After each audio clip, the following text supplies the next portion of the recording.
আজকে আমরা চলে এসেছি বৃষ্টিপুর মায়ের মন্দির পুজো দিতে। কারণটা হলো সামনেই আমার বার্থডে, তো বার্থডেতে আমি থাকছি না, তাই ও বললো পুজো দিয়ে, তাই চলে এলাম মায়ের কাছে আর কোনো কিছু না ভেবেই। তো মন্দিরটা তোমাদের একটু দেখিয়ে দিলাম, তো পুজো দিয়ে তোমাদের সঙ্গে দেখা হচ্ছে।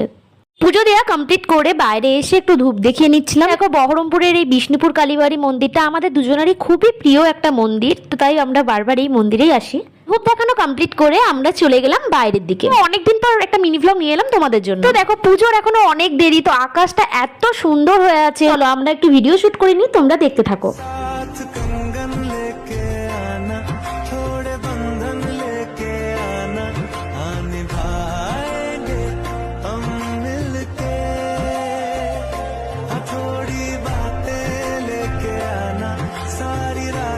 শ্রাবণ মাসে আমার শিবের কাছ থেকে এত সুন্দর একটা গিফট পেয়ে আমি তো অনেক খুশি। তারপরে এই চকলেটটা পেয়ে অনেক খুশি হয়ে গেলাম। কারা কারা তোমাদের শিবের কাছ থেকে এত সুন্দর একটা গিফট পেয়েছো অবশ্যই কমেন্টে জানিও। মিনি ব্লগটা এতটুকুই, বাই।